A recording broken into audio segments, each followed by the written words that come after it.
Ericksonian greetings from the hypnotic world epicenter, Toronto, Canada. I'm Chris Thompson, and today Mike Mandel and I delve into the topics of anxiety and cold reading. So stay with us as we begin episode 143 of the Brain Software Podcast.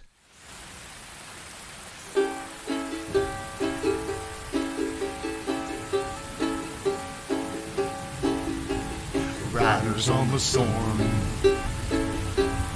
riders on the storm. We're riding on the storm. It's a huge effing storm, and we want you all to know it's the place you need to go. It's the Fritz and Jeff Show. It's the Fritz and Jeff Show, not the Jeff and Fritz Show. It's the Fritz and Jeff Show. It's the Fritz and Jeff Show. Yep. More like awesome show. Riders on the storm. But let's ask the question on everyone's lips these days. Isn't that the hospital where you died? Okay, inappropriate, weird, and scary. I meant to say, whatever happened to that old tranquility we used to know?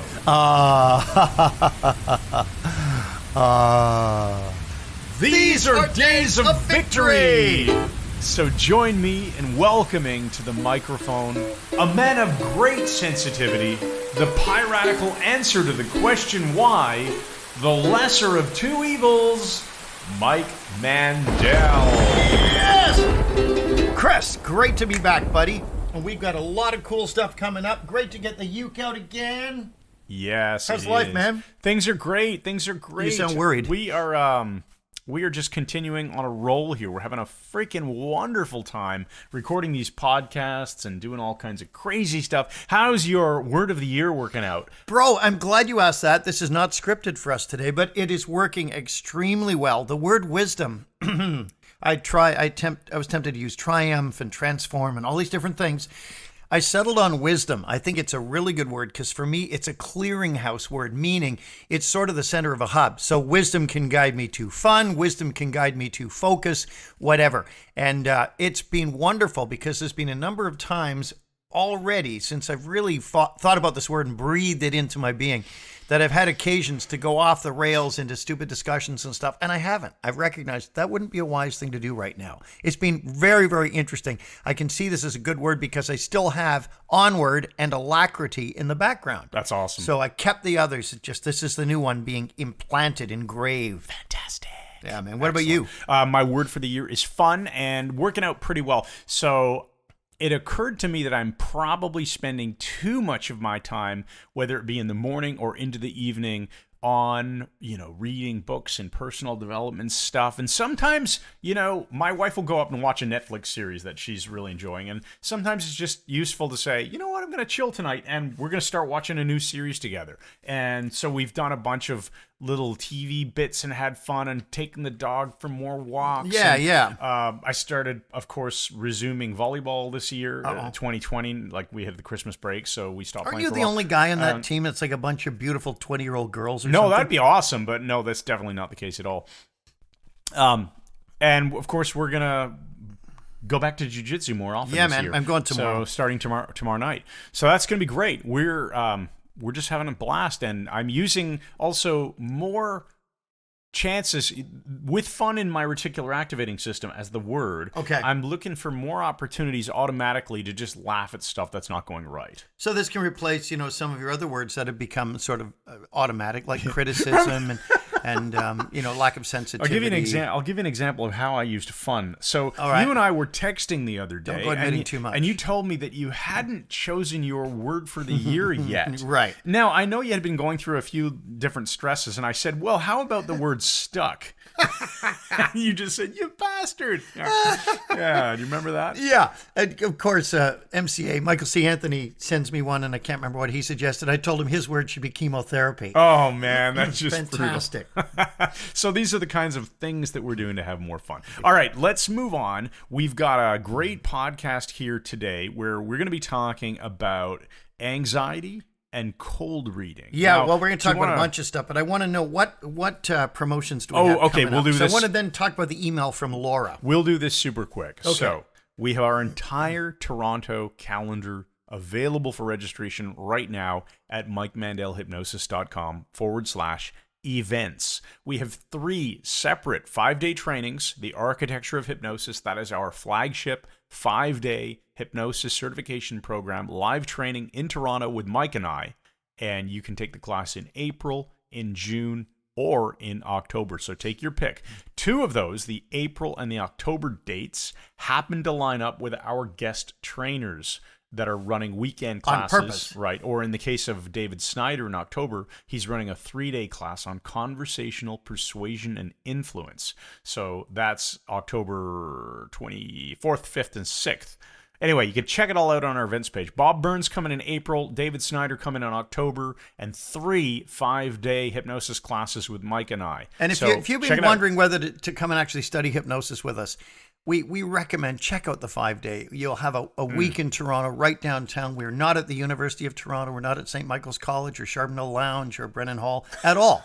And we've our moved. New We have location moved. is great, and it's right in the thick of things. Right, this is how we do it downtown. This You're is gonna how love we it. do it. This is how we do it downtown. Yeah, man. All right. Now we get this nice email from this lady Laura, who I believe is probably a full-time hypnotherapist. And her question was, and I'm going to throw this out there, Chris, I haven't discussed this with you. What are your favorite and most effective ways for resolving limiting beliefs in others and for yourselves if the techniques or strategies are different? Isn't that a great question? Oh, yeah. That's a good one. What are the most effective ways for resolving limiting beliefs in others and in yourselves? Well, one thing that just immediately came to mind was, what would happen if that wasn't true? Just that's asking interesting. That question. Yeah, so you're challenging it. Right. Yeah. And, it's like Tony Robbins says a belief is like a stool held up by a number of legs, 3 legs, let's say. If you can break one of the legs off, the thing will typically fall apart. Another one could be, what would have to happen so that you'd know that belief wasn't true? Okay, right. And then what prevents that from happening? So something you like can that. really meta-model the whole thing. And also, one of the quickest belief changes is the 9-gamut, the triple warmer tapping on the back of the hand to say the opposite. Install new beliefs. Install new beliefs. And Find John out Grinder what the said, limit is, right? What's limiting you from crushing that limiting belief, and then build in new resources, Well, I remember skills, John whatever it Grinder is. told me, he said you can eliminate a lot of problems by overwhelming them With with good positive stuff, resources. Yeah. And so that if works somebody as says, well, I'm just not a good public speaker. Okay, what would it take to be a really good public or speaker? going for my favorite, which is looking for the intention behind it. I'm not a very good public speaker. And you say, well, how does that belief serve you? Yeah.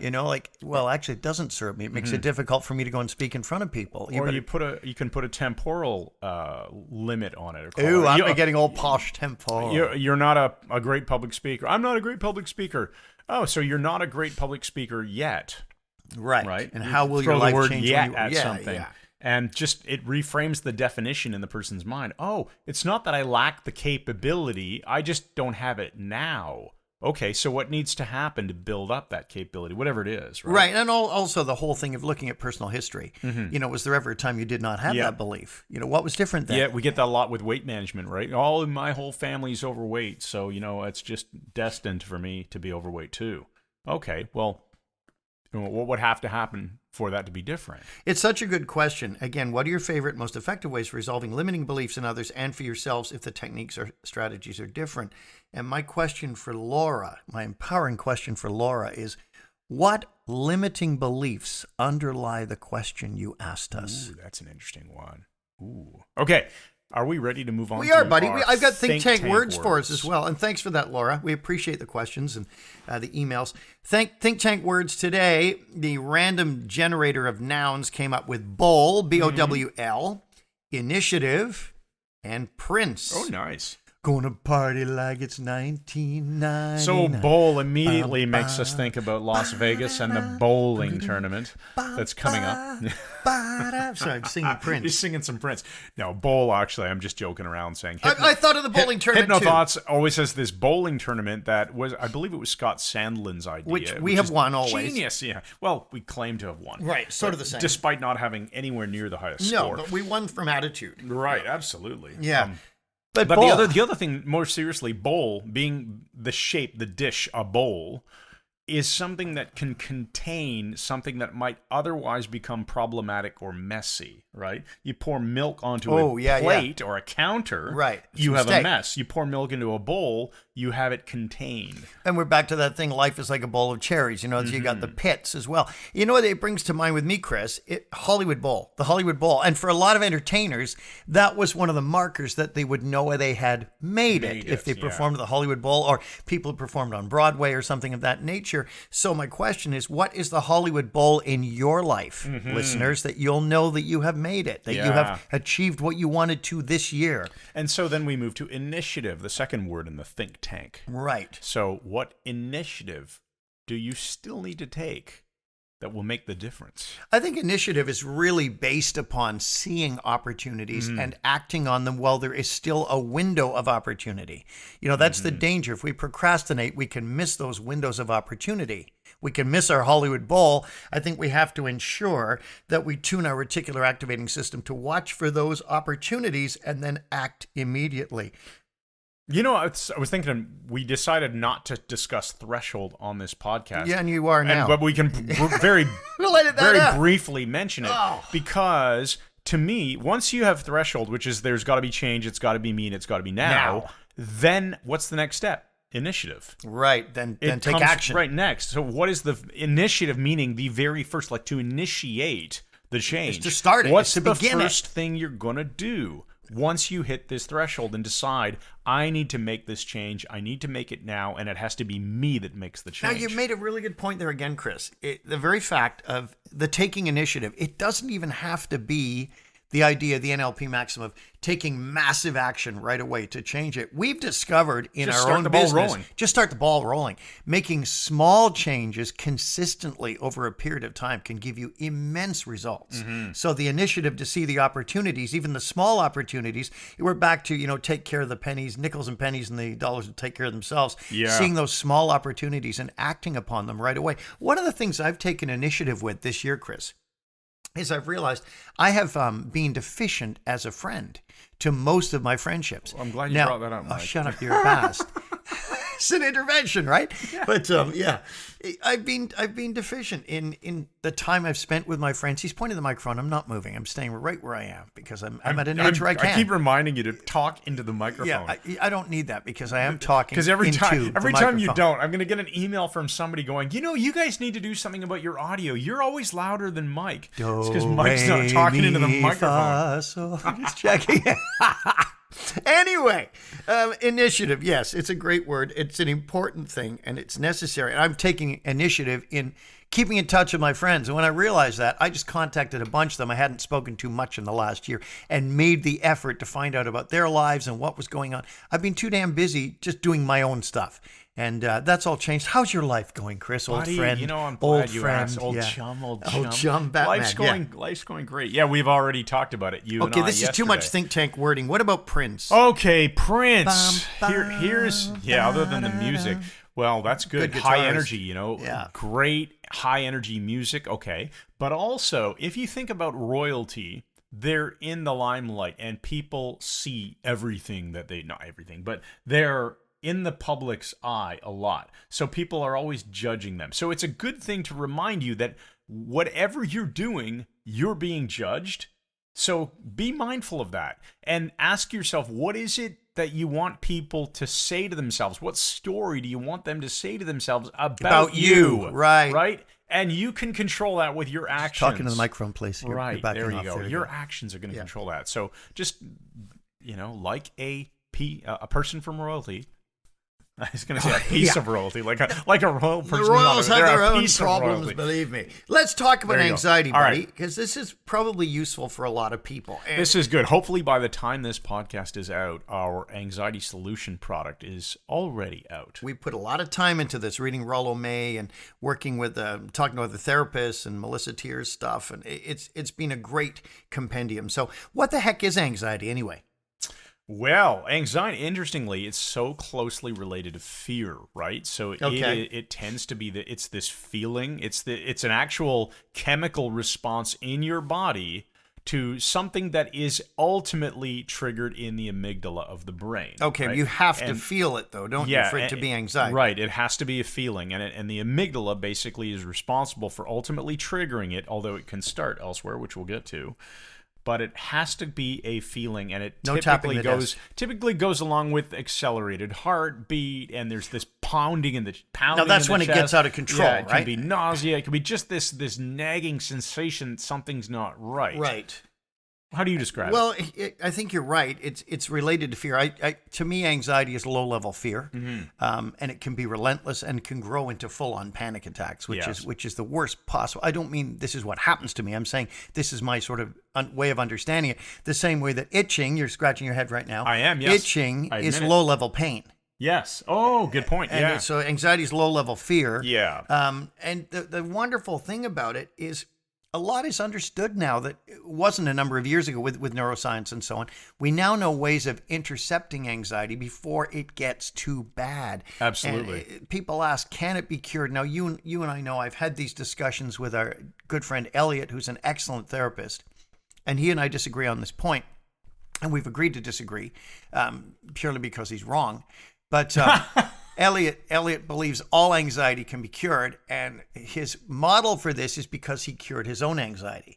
But I can understand that.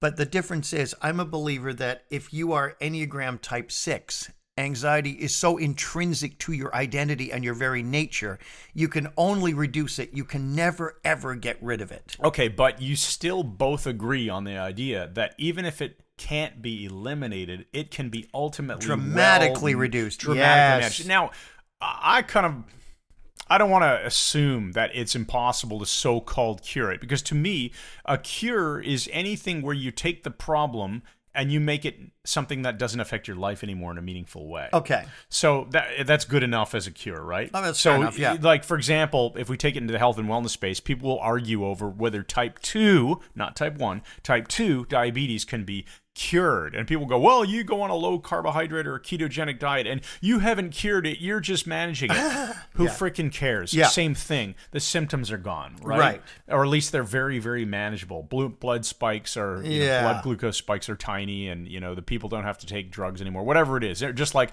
can you cure scurvy with vitamin C, Mike? No, I don't know. You're not. You're just managing it, right? We joke about this all the time. But I'm saying that you can, we agree, greatly reduce it. And the key with dealing with anxiety, and I dealt with this a lot when I had my practice in the 90s, was intercepting the problem as soon as you notice it, because anxiety is like that It's snowball a rolling pattern downhill. in It your gets brain. bigger and bigger and bigger, and it can get out of control. My wife had a panic attack a number of years ago. She is Enneagram type 6, and they're prone to anxiety. And we were sitting in a food court in a mall, a Toronto mall, that was very busy. And from two different directions, these scary-looking guys came in. Well, they were scary-looking to her. They weren't scary-looking to me because it was axe hand, chin jab, you just neck crank them. Or something. All But the these tools guys, we have. like, late teens, early 20s, probably 8 or 9 guys. And they looked pretty rough. And their coats are really big. They could be carrying weapons and so on. My thought is, as Enneagram 8, I evaluate the situation, accurate threat assessment. It's just pick up your food and let's just walk away. We'll just walk out. But she was frozen, as we'll get to the whole fight, flight, freeze. And she was like a deer frozen in the headlights. She was looking around like absolute panic on her face. And she wasn't even listening to me. And I'm saying, Heather, trying to get her attention back. She was just waiting for gunfire to erupt. I got her out of there and then it faded. But I saw it firsthand, the powerful effect it can have when it gets out of control. The person's now getting auditory exclusion, not even listening to me anymore. So there's basically what Mike's talking about here is fight, flight, or freeze response, right? In this case, she had the freeze response. Yeah. Now, historically, evolutionarily, these responses were useful, right? And if a lion is chasing you, you might die. You need to probably run. That's a good idea. Right. Or if somebody is coming up to attack you, you can either run or you can fight. And often the freeze response maybe not the best one, although I guess genetically the freeze response comes through history from the idea that you won't be seen, right? Yeah, well, I guess so. Yeah, you're becoming as small and unnoticeable as possible. But the thing about it that I find so intriguing, having studied this with you lately, the two of us going through this a lot, is how these same three responses still happen: fight, flight, freeze. I'll give you two very quick examples. When we were kids, I was about 10 or 11. Me and a couple of other kids were at a campsite with our parents, and at night we had flashlights, and you're running around with your flashlights in the dark. There was another family in a hollow of the sand, and they had their evening bonfire. Oh, nice. And we were just kids. We decided to annoy them. So we split up. We're on the hills, and we kept shining flashlights on them. And just the kind of thing little kids do. Well, one of the guys, a big guy, adult, broke away from the group without us noticing. And he intercepted us from the side. Oh, and scared the crap out of Well, you. worse. Like my two friends, Mike Brooks and Steve Dawson, took off. They just ran. They went into flight mode. They ran. When I turned around and this guy was there, I went into freeze mode. I was like 10 years old. I just sat there trembling, looking down. I wouldn't even look at him. And I couldn't move. I mean, obviously now I just smack him or something, but it was freeze mode. Now, here's another example of this really quick. Union Station was a nightclub in Toronto up at Kennedy and Finch years ago. In the 80s, I had a show there. My contract said I needed 100 people. I can do it with 80 if I had to. There's like 35. They wanted me to do the show anyway. I said, I can't do it with this. My contract does not permit it. There's not enough good people to make a good show. Yeah. I split. Yeah. And that place actually ripped me off later. They bounced the check and disappeared. But I went out to my car, and I everything in me just wanted to drive away as fast as humanly possible. And I've shared this with MCA. And Mike C. Anthony's explained, he said he's had gigs that were so horrendous that when he got off stage, he just wanted to drive as far away as possible. And I said, did you notice your anxiety only started to quell as you put geographic distance Space between you and he said, the yes. Situation, right. So all of these things still happen, like I haven't had the fight one so much, but when people get inappropriately angry, that's the fight response coming on too. Absolutely. So you can look at anxiety as a response to some sort of threat or some sort of perceived threat or something that is sort of scary or worrisome. Right. I mean, anxiety is not something that will ever go away. And this is the thing. We're calling our product that we're releasing the anxiety solution, but ultimately the solution is to the problem becoming something that affects your life in a negative, uncontrollable way. Right. You're not curing all aspects, so you will never, ever, ever have anxiety. No. It is natural. Like right now, for example, I can think back to times we've recorded the podcast and the software we're using had given us some sort of glitchy problem and we lost an episode. So occasionally when we're recording, I'll look at the screen here and I'll check that the time code showing on the recorder matches up with the audio position. This doesn't mean anything to anybody else. It's not even interesting. No. Basically, I'm just comparing two numbers and going, yep, they line up. The recording's working. But sometimes I'll go, oh, I wonder, I'll worry. It's just minor. It doesn't affect my life. But that's the kind of low-level anxiety. I can totally that's understand fine, that. Right? I can understand it because I remember that horrible podcast. Yeah. We were so high energy. We did this 40-minute podcast. And then it was none of it was recorded. garbage. And then we had to do it again. And we just didn't even care at that point. That's happened to us, one or two times in the history of this podcast. But it sucks. It's low-level anxiety, right? But higher-level anxiety that will affect somebody could be that they have a bad interaction with their boss at the office. And so now, like example, remember, actually, we'll get into this in a moment. We're going to get into anxiety that is driven by the cortex versus driven by the amygdala. Well, let's go there right now. Okay, so the entire point, what I'm basically trying to say here in a circumlocutory way is that your expectation shouldn't be to eliminate all anxiety anyway. It's going to happen. It's about noticing when anxiety is creeping into your life that is not helpful. It's hurtful to you. And then intervening there. It's what I'm feeling now because we're still on this point. Okay. So you want to talk about the two pathways? No, you talk about them because you're the science geek. Well, we both You're geek more out science over this geeky stuff. than I am. But. So the main pathway that we started talking about was amygdala. So I will think about this as the kind of anxiety that comes on suddenly when you don't really know where the freaking heck it came from. And it's just boom, it happens before you consciously recognize that it's happened. And this is something you feel in your body. Yeah, right? Like so horrible. an example that you've often given is, let's say you're walking on a dark street and you peer Strange into city. an alley and you see, oh my God, there's people Some hiding behind half-dressed the ruffian garbage waiting can or to whatever. kill you, And yeah. no, you realize a moment later it's just black garbage bags. Yeah. And it looked like people dressed in dark clothes and it Yeah. freaked you out. Whatever it is. Or, you're driving down the road at night and you see some quick moving object and you think it's some scary animal or whatever it is, and you realize no, it was just the stop sign blowing in the wind. It was the shadow being cast on the lawn or something like that. So this is amygdala driven. That's an instant fight, flight, Right. freeze response to save your life in an emergency. And right? it's important to know that basically all of these sensory information, to say that more grammatically correctly, it comes in through your senses, hits a piece of your brain called the thalamus, and then the thalamus passes that sensory information directly to the amygdala. It's like a direct circuit so that the amygdala can respond. Okay. Lightning Very fast. fast, yeah. Like when you step off a sidewalk and you hear hear a a horn, horn, yeah. you move back Yeah. before you know it. You don't Or- evaluate the Doppler exactly. effect. Right. So this is the lightning speed anxiety response.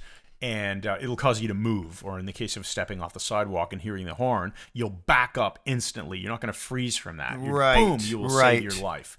And so that's amygdala based. The other one, though, that still ends up triggering the amygdala, as you know, is the cerebral cortex driven anxiety. And that comes from things that you might imagine, like I think we got a lot of this from a great book called Rewire Your Anxious Brain. Oh, yeah, good book. And so highly recommend that. But a good example would be, let's say a man leaves his house and as he's walking down the sidewalk, a couple of minutes later, a fire truck passes with its engines, roaring and the lights and the sirens Code going. 3, yeah. And immediately the guy, because he sees the fire engine, he starts making pictures in his mind. Well, did I remember to turn off the oven? Is my house on fire? And then panic strikes, right? He turns around, he runs back to try to find out what's going on.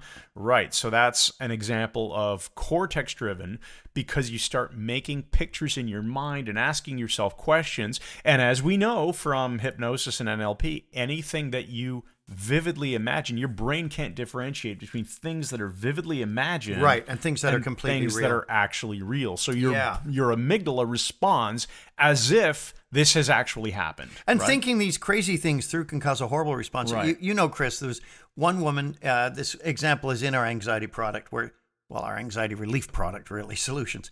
But this woman talked about, she heard a bump on the roof of her house. Yeah. And in a major metropolitan city, a very nice area, nice little neighborhood, here's this bump on her roof. And whereas you or I would probably think, oh, it's a branch has fallen on the roof off the tree from the wind or something, her immediate response, by her own admission, she knows how crazy this is, was someone had thrown a hand grenade on the roof. It had rolled down into the eaves trough and was about to explode. Yeah. I mean, this isn't Bosnia, And so that's that is a example of cortex anxiety. So based upon her thinking this. So-called rational thinking, or not rational in this case, right? But her conscious evaluation of that sensory information that then triggered her amygdala into this like flight response or whatever response she had, right? Which might have been, let's get out of the house, we gotta go, it's about to blow. But the other thing that can happen is there can be no sensory information whatsoever. It can be purely imagined, right? Yes. So but the effect is the same. A typical example would be a parent is up late at night and their eldest, corrected myself. Their eldest child, she's out late, she's later than curfew, she hasn't called, she hasn't texted. So there's no information here. There's no sensory information. There's in fact a lack of it, right? Yeah. And the mother or the father can be lying in bed going, well, I wonder if she got into a car accident. They fill in the gaps. Maybe she's lying in a ditch somewhere, injured and needs help. Can't call for help. Yeah. So in fact, it's sort of like in the last episode we talked about mind reading, right? If there's a lack of information, people will mind read and fill the gaps. Yep. Well, this is an example I thought of that mind too reading, when you said it. Yeah. filling the gaps that's resulting in anxiety. So we're talking about how do you deal with those kinds of anxieties, those cortex-driven anxieties that ultimately still trigger the amygdala or the pure amygdala-based responses. Which can be the full-on panic Right. attack. And anyone who's had one, I've never had one, but I've treated people who did have them. One was a young poet I told you came from Vancouver to see me in Toronto, and she carried Ativan in her pocket Right. and in her purse. She had 2 locations for sublingual Ativan to ensure she could abort these panic attacks, and we taught her how to do that without the drug. But I wanted to, before we get into treatment methods here, Chris, and that'll take us through this whole thing. Yeah, we're just going to offer a couple. Yeah, we were going to get to cold reading today, but we're not going to. We're not gonna have We're going to go time. right into You know cold what? reading in the next one because Yeah. we have a hell of a We great... better change the title of the podcast then. We're going to do that? We all have to, yeah. We don't have to. Nothing will happen. Don't be so That's true. anxious. Anxiety. It's panicking. Okay, but I want to say, like, anxiety, how do you want to comment on, with the cortisol and the adrenaline, these hormonal releases from it, how this can affect even things like weight gain and sleep? Well, it's really important to understand that, and we're not going to dive into all the neuroscience here, but your brain produces hormones. So cortisol, adrenaline, actually neurotransmitters in some case, right? Well, cortisol is a hormone. Adrenaline is a hormone because that's essentially epinephrine, it is. right? But there are also neurotransmitters involved. And anyway, all this to say, your brain does some funky stuff in terms of chemistry. Yeah. And if you are under stress and your brain releases cortisol, that will actually trigger a blood glucose increase. Your blood sugar will rise because that's immediate access, just full immediate access to the energy that you might need to fight or to flight. You won't need that to freeze necessarily, right? So it makes sense. Your body's going to dump Yeah, cortisol. if you're fighting that saber-toothed tiger, you need the strength. You need the immediate energy, and that's not going to come from your fat reserves or your glycogen. It's got to come from blood sugar that's immediately there. So cortisol, blood sugar, well, guess what happens? If you've got high blood sugar because you're constantly in a state of anxiety, you're constantly being triggered, your body's constantly pumping out cortisol, so you've always got these blood sugar spikes.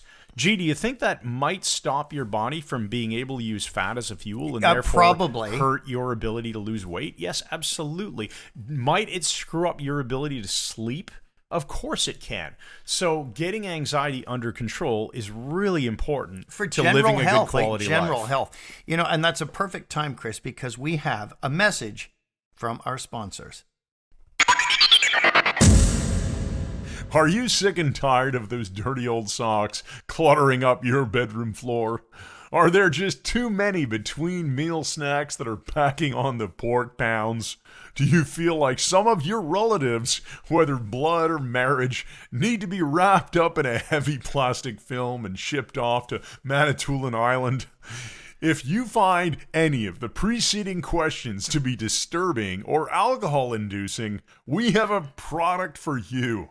Hi, I'm Dave Shizjig, the founder and CEO of the Shizjig Corporation. I'm speaking to you from the lobby of the Jack Ruby Memorial Building here at Dealey Plaza, just a few feet from the gorgeous blooming magnolia tree on the grassy knoll. If you order now, we'll send you a remarkable book, The Shizjig Guide to Solutions. This beautiful coffee table book drips with royal authority and will position you in the best possible place to do anything at all. All orders are confidential and nobody's going to know what you're up to. And the first 100 orders will include a signed photograph of Jack Ruby shooting Lee Harvey Oswald in the stomach. And as always, the fine Shizjig product is 100% ant-proof. So order today, and remember, this podcast would be nothing at all without me, Dave Shizjig. I'm one of the wealthiest men in the world and your friend. So let's just give a couple of quick treatment methods because we can't go into any great detail here. Always check with your doctor. We say that over and over. Check with your primary healthcare provider. We're just telling you things that we as educators and trainers have found useful. Right. And others have reported the same. So we're not telling you to do use these things. Yeah. And we're still not at U of T. All right. Okay. One of these is 7-11 breathing. Right. So this is useful when you notice amygdala triggered anxiety. So you start to feel bad. It's the I'm feeling bad, and I've noticed that I'm feeling bad before I notice the why I'm feeling bad. Nice. Oh, I notice I'm feeling bad. Oh, it's probably because this scary thing just happened. Yeah. Or you might not ever even know why it's happening. It's just, it's jumped upon you. The anxiety's there. You have no freaking clue why you're anxious. Right. That's amygdala anxiety. So here's where you would do the 7-11 breathing. Yeah, and 7-11 breathing is basically you breathe in for a 7 count and out for an 11 count. And so, the pattern isn't that important. It could be an 8 count, a 12 7-11, but just breathe in and then breathe out for longer. Now, and when you're doing this, we find it helpful to breathe out through your mouth. You purse your lips slightly without a lot of tension, and that can slow your exhale down and make it really easy to exhale slowly, because when you exhale, your parasympathetic nervous system switches on. Right. So if you have a natural heart rate of 72 beats per minute, it isn't really 72 beats per minute. That's the average. Every time you breathe in, your sympathetic nervous system is switching on, your heart rate accelerates. It's all about contraction and tension. And when you exhale, the parasympathetic system kicks in. It's about relaxation and blood pressure dropping and heart rate slowing. So the average will be 72 in that case. So when you extend the exhale for an 11 count, what happens in just a couple of minutes is your body and your mind both begin to relax. We're not making this stuff up, folks. This is improved neuroscience. Shut up. Freaking idiot. No, we want to give one more thing. And this is, again, a useful one. This is a crazy one. I've taught this to a number of people lately. One is a friend of mine, a very dear friend who I've known for over 50 years, and he's just been diagnosed with cancer. And so I gave him this to help him with his anxiety, which has been off the scale. He's overthinking, wondering, do I do this or this? Is this going to work? A lot of overthinking, and that's where this is a very powerful tool. This is the Cortex pathway. And right. The Cortex initiated pathway. Remember, they all still end at the amygdala, right, but initiated by the cerebral cortex and the overthinking. So if you can hijack the anxiety in the overthinking phase, it won't get to the amygdala, and you can stop it. Right. So this comes from Jinshinjutsu, which is Japanese. It's over 100 years old. It's an amazing system. It's vaguely related to acupuncture and a few other Eastern philosophies. I find it really useful. For worry and anxiety, they believe that the thumb, either hand, is connected to the stomach and the spleen. Now, it's interesting because anxiety, what do we say? Oh, I got butterflies in my stomach. Yeah, and there's a real connection. All you do is either hand, grasp your thumb right down by the base, the entire thumb, and hold it firmly but not tightly. But what'll happen is, within a few seconds, with any luck, you'll start to feel a pulsation starting in the hand that's gripping. Yeah, your thumb pulse. Now, when that happens, that means it's working. And all you do is hold it. You don't have to think anything. There's no affirmation, nothing. The beauty of this is you can do it anywhere. You're waiting in a doctor's office. You're concerned. By grasping and holding your thumb, you'll turn your anxiety. In a stressful meeting, underneath the table. Under the table. And also, I highly recommend this before you go to bed at night. I found my sleep quality dramatically improves when I do this, and especially when I'm not drinking triple espressos, which I was. But when you go to bed, before you do, maybe sit up for 10 minutes and grasp either thumb firmly and feel for the pulse and just notice it's pulsating. That's it. And if you want, you'll calm right down. You can do 7-11 breathing at the same time. You do Brilliant. This. That's an overlap, Chris, and that's increasing combining the power. These tools is really cool. So there's two really cool methods. Now let me just add one final thing. Okay. Also from Jinshinjutsu. Let's suppose it has gone beyond a bit of anxiety. It's getting close to a panic attack. You can still hijack that panic attack. Switch from your thumb to your first finger, your index finger, pointing and finger. hold that. Yes, and that can shut down panic attacks. Let's say you're in the dentist's office and you got to go in and you're terrified of the dentist. That's a great time to do the first finger. Right. Experiment with these. You will do no harm. And I have found they are wonderful, wonderful tools to help us relax and begin to get ahead of this kind of anxiety. Awesome. So we have put together a full course on anxiety. Again, the release date, as of the date we are recording this podcast, we haven't released the course yet, but it is targeted for release in January of 2020. It's called The Anxiety Solution. You'll be able to find it from our website, MikeMandelHypnosis.com. Well, I think you should take us to the empowering questions, Chris. All right. They're not strictly anxiety related, but they're big chunk questions that take in a lot of stuff. Okay, and we'll have to remember that on 143, we'll throw in the cold reading stuff that we meant to do here. So here we go. When I evaluate my life, what am I most excited about when I think of 2020, this year? What is it about this year that will enable me to rise to the top in a crucial area of my life? And how awesome will I feel when that happens? Excellent, buddy. I will now give you the Meta 5 of the day. And again, we'll just say that the next podcast will be into the cold reading. That's going to be really interesting. We're going to look at the work of Ian Rowland. Cool topic. And cool topic. We'll get on to all of that. We have so much to go into. So let me tell you the story of the 3 seagulls. Please do. Once upon a time, Chris, yes, it's that sort of story. There was an island nation, and the island was populated by people who all looked identical to each other. In fact, girls look like boys look like elderly men look like young infants. People were born with a specific way of looking, and they stayed that way their entire lives, but somehow they were able to tell who was who and not make any major mistakes. Well, the story arose that up on a cliff there were 3 seagulls, and they would see the people down below going about their business and having typically nice days, and one seagull said, "I'm going to fly far from here and see what else is out there." It flew to the nearest island. It soared over it, then landed and discovered there were no people there. Nothing but fruit trees everywhere, bananas and pineapples and mangoes, tropical fruit. It came back and gave the report. The second seagull said, "I want to see what's out there, but I'm going to go further." And so it began flying in a different trajectory, a different vector, and after nearly an hour found an island it had never seen.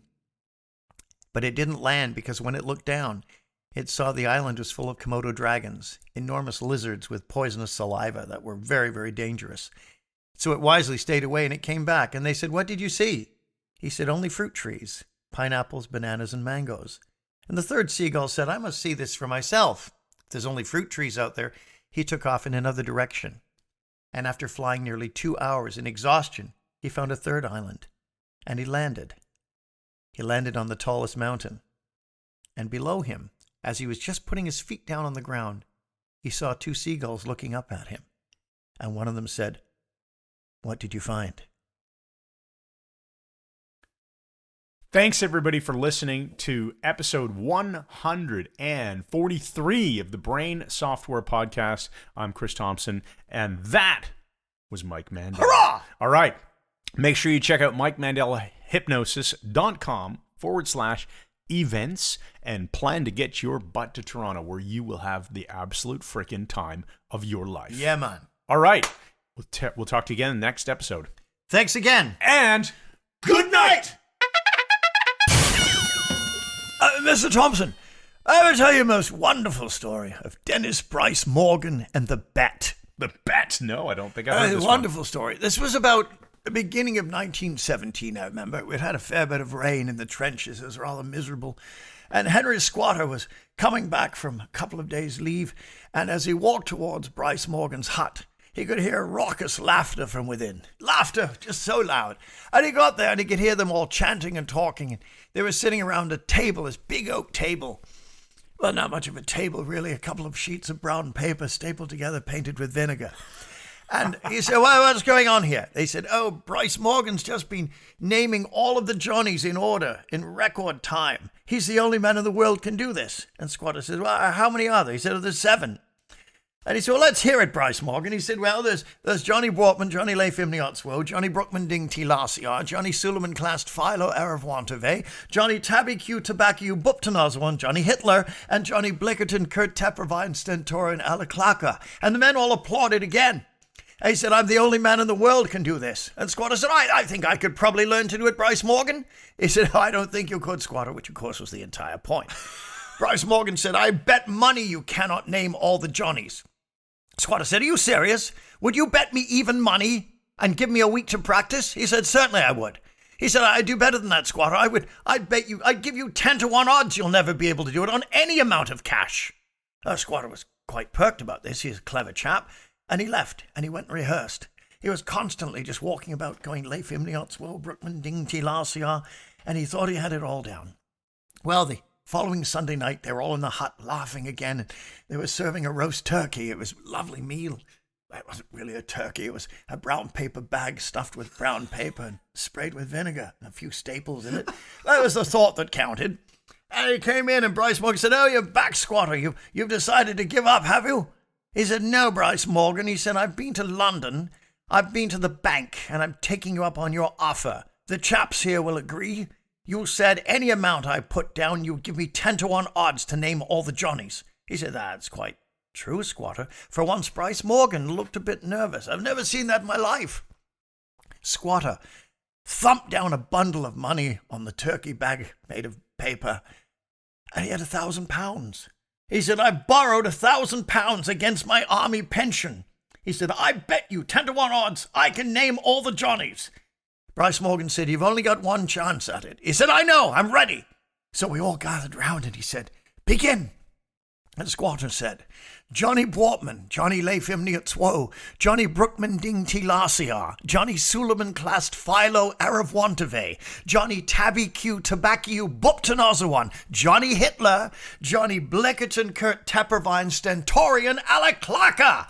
And they all applauded. And he reached for the £10,000 and Bryce Morgan said, not so fast there, Squatter. You said you could name all the Johnnies. He said, I just did, you bastard. He said, no, you didn't. He said, look behind you. Squatter turned around. There were 4 chaps standing there grinning. He said, let me introduce you to these men. They joined the regiment this week. This is Johnny Melterclips. This is Johnny Kelpilism. This is Johnny Chicken Raw Lip. And this is Johnny Balsamy Ploit. So as you can see, there are 11 Johnnies, not 7. And Squatter left in horrible derision and caught the flu shortly afterwards. That's what I loved about Bryce Morgan. He was just a clever chap. He never did anything mean. He used the £1,000 from Squatter to buy food for all of us. Just a lovely chap. Oh, man, that's freaking brilliant.